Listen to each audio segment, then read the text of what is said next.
बुद्ध को, महावीर को, इन सबको अपने पूरे समाज से दूर भागना पड़ता था एकांत में, ताकि वो खुद को समझ सके। अंतिम बात यही है कि हम स्ट्रेस को कैसे हैंडल करें।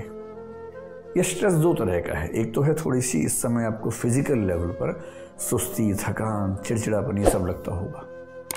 एक बहुत अच्छा जोक व्हाट्सएप पे चल रहा था कि बहुत देर से बैठे बैठे सोच रहा हूँ कि अब लेट के सोचता हूँ। क्यों, कोई क्या करे, सुबह से शाम तक बैठे हैं, इधर बैठे, उस करवट बैठे, इस करवट बैठे, करें तो क्या करें, कुछ करने को नहीं है। कईयों के साथ तो हालत है कि सिंगल रूम में रहते हैं, बात करने के लिए भी कोई नहीं है, वो क्या करे।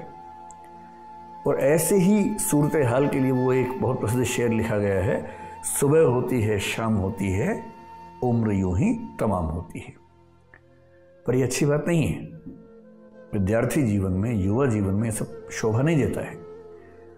इस थकान को दूर करने का उपाय केवल दो चीज़ों में है। एक तो एक शेड्यूल अपना मेंटेन कीजिए, कैसा भी शेड्यूल हो। मैं ये नहीं कह रहा कि सुबह आप मुर्गे की तरह सुबह 5 बजे उठ के कुकड़ू को करेंगे, ऐसा मैं नहीं कह रहा हूँ। 5 बजे उठने का मन करता है 5 बजे उठिए, 5 बजे सोने का मन करता है 5 बजे सोइए, कोई दिक्कत नहीं है। रात भर पढ़िए। कईयों को रात को पढ़ाई करने का मन करता है, रात भर पढ़ें। कईयों को सुबह उठने का मन करता है, सुबह उठें, लेकिन एक टाइम फिक्स कर लें। अपने दिन भर के शेड्यूल को 1-1 घंटा करके ब्रेक कर लीजिए कि इस समय ये करना है, उस समय वो करना है। फिजिकली फिट रहने के लिए कुछ ना कुछ एक्टिविटी, कुछ ना कुछ एक्सरसाइज करते रहिए। जैसे अगर आप सीढ़ियों वाले घर में रहते हैं तो कम से कम दिन में 2 या 3 बार उछल उछल के सीढ़ियाँ चढ़ लीजिए, उतर लीजिए, सिर्फ इतना कर लीजिए। मतलब ये ध्यान रखते हुए कोई और उस समय ना हो पता लगा कि सीढ़ियों पे ऐसे ऐसे कर रहे थे, कोरोना लेके आ गए, वो नहीं करना है। जब कोई ना हो थोड़ा एक्सरसाइज कर लीजिए।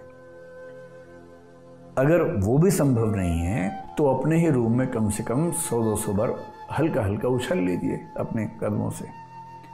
हो सके तो केवल पैर से जंप करने के साथ साथ हाथ से भी इस तरह से एक्सरसाइज कर लीजिए, ताकि हाथों की मूवमेंट, पैरों की मूवमेंट बनी रहेगी। और जब ये मसल्स पुल होती हैं इस तरह से, तो उसके बाद आप पाएंगे कि थकान बहुत कम हो जाती है, आप ऊर्जा महसूस करते हैं।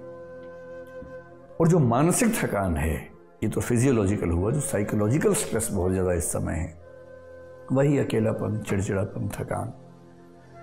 मैं तो ये फील करता हूँ कि देखिए, अकेलापन जो है ना, एक बहुत प्रसिद्ध कथन है कि सारी यात्रा अकेलेपन से एकांत की यात्रा है, लोनलीनेस से सॉलिट्यूड की यात्रा है। लोनलीनेस का मतलब है कि आप अकेले हैं और अकेलेपन से परेशान हैं। सॉलिट्यूड का मतलब है कि आप अकेले हैं और अकेलेपन से खुश हैं, एकांत में हैं, बाई चॉइस एकांत में हैं।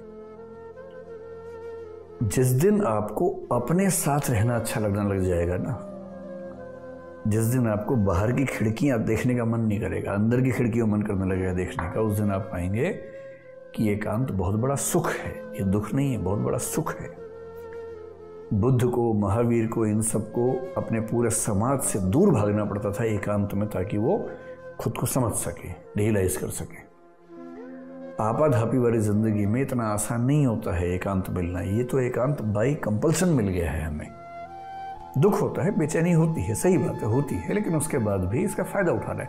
जैसे अगर आपने सुना हो, एक पद्धति विपश्यना पद्धति है, जिसमें 9 दिन तक लगातार चुप रहना होता है और साथ में कुछ क्रियाएं करनी होती हैं, ध्यान करना होता है।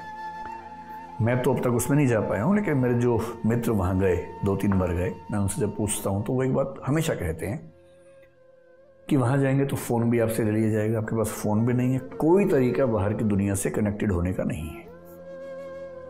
दिन भर अकेले रहना है, थोड़ा सा अभ्यास बीच में होना है, बोलना नहीं है, चुप रहना है एकदम। तो पहले 1-2 दिन में तो मन इतना बेचैन होता है, मन करता है कि भाग जाए यहां से, क्योंकि आदत नहीं है ना। तीसरे चौथे दिन से धीरे धीरे वो एकांत ठीक लगने लगता है, मौन अच्छा लगने लगता है।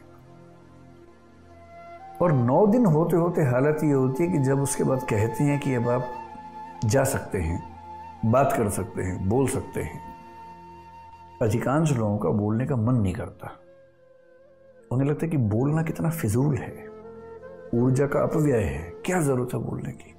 उतना ही बोलेंगे जितना काम का है। हर समय जबरदस्ती कुछ ना कुछ बोलते रहना कोई अच्छी बात थोड़ा ना है। 9 दिन के कंपल्सरी मौन से मौन का महत्व समझ में आ जाता है।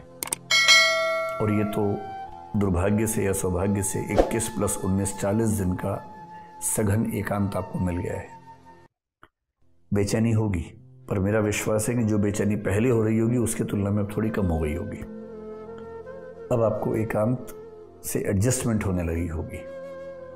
उस एडजस्टमेंट को बढ़ाने की ज़रूरत है। बाहर नहीं जा सकते, भीतर जाने की ज़रूरत है, कुछ क्रिएटिव करने की ज़रूरत है।